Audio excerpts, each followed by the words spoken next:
জয় শ্রীকৃষ্ণ বন্ধুরা, এই চ্যানেলে আপনাদের সকলকে স্বাগত জানাই।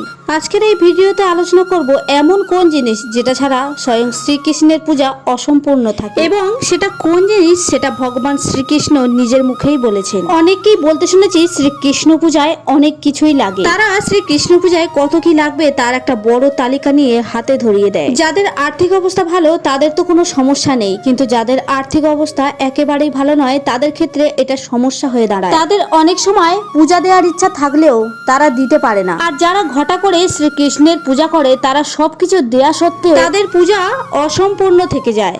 যদি এই একটি জিনিস না দেয়া হয়, শ্রীকৃষ্ণের পূজায় এই একটি জিনিস অবশ্যই প্রয়োজন। এই কথা স্বয়ং ভগবান শ্রীকৃষ্ণ ভগবদ গীতায় নিজেই বলেছেন। যাদের আর্থিক অবস্থা ভালো নয় তারাও খুব সহজেই এই একটি জিনিস দিয়ে ভগবান শ্রীকৃষ্ণের পূজা অবশ্যই করতে পারেন।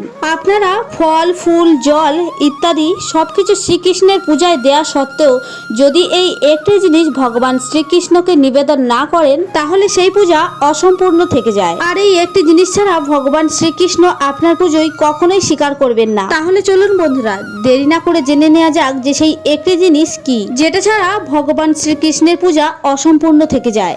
আপনি যতই ফল ফুল দিন না কেন, ভগবান শ্রীকৃষ্ণ শ্রীমদ্ ভাগবত গীতায় একটাই কথা বলেছেন যে যদি কোনো ব্যক্তি সে যতই বড় পাপী হোক না কেন, সে যদি সব পাপ কর্ম ত্যাগ করে ভগবানের কাছে শরণাপন্ন হন তাহলে শ্রী ভগবানই তাকে উদ্ধার করেন এবং তাকে সব পাপ কর্ম থেকে মুক্ত করেন এবং সে শ্রীকৃষ্ণ পূজার অধিকারী হন।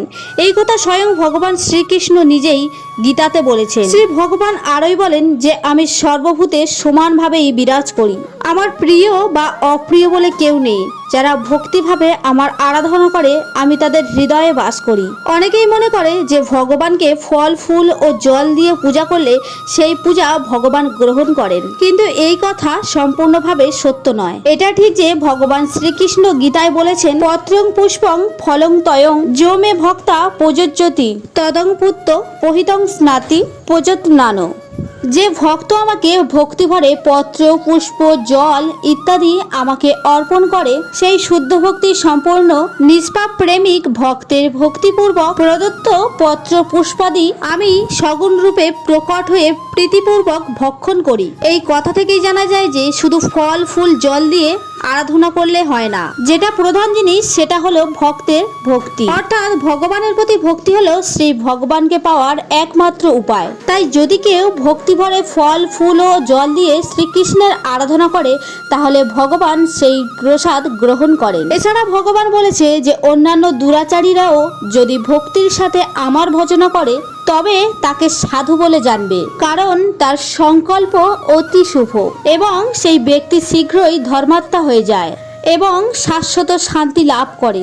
ভগবান শ্রীকৃষ্ণ আরই বলেন যে যে কোনো জাতি, যে কোনো লিঙ্গ, এমনকি পাপজনী সম্ভূত চণ্ডালাদি যদি আমাকে আশ্রয় করে তারাও পরম গতি লাভ করে। দস্যু রত্নাকর কিভাবে বাল্মীকি হলো তা আমরা সকলেই জানি। তাই ভক্তিই হলো ঈশ্বরকে পাওয়ার একমাত্র উপায়। তাই যে যেভাবে ভগবানের পূজা করুক না কেন সবকিছু আচার বিচার পালন করা সত্ত্বেও তার মধ্যে যদি কোনো শুদ্ধ ভক্তি না থাকে তাহলে এই জপ তপের কোনো কাজেই আসে না। মূল জিনিসটি হলো ভক্তি, শুদ্ধ ভক্তি। তাই তো ভগবান শ্রীকৃষ্ণ বলেছেন মদগতি চিত্ত হও, ভজনশীল হও, পূজনশীল হও এবং কায় মনোবাক্যে আমাকে প্রণাম করো। এইভাবে আত্মাকে আমার সাথে যুক্ত করে মতপরায়ণ হলে তুমি আমাকেই প্রাপ্ত হবে। তিনি এই সমস্ত অর্জুনকে উদ্দেশ্য করে সমস্ত জগৎবাসীকে বলেছেন যে যা কর্ম করো, যা আহার করো, যা হোম করো, যা দান করো এবং যা তপস্যা করো সব আমাকে অর্পণ করো। ভক্তি ভরে আমার চরণে যাই অর্পণ করবে আমি তাতেই সন্তুষ্ট হব এবং আমি গ্রহণ করব। তাই একটা জিনিসের চেষ্টা আমাদের সর্বক্ষণ করে যেতে হবে যে কিভাবে আমরা ভগবানের চরণে নিজেকে সমর্পণ করতে পারি এবং তার ভক্তিতে লীন হয়ে যেতে পারি, কারণ ভগবান ভক্তের অন্তরের ভক্তি দেখে।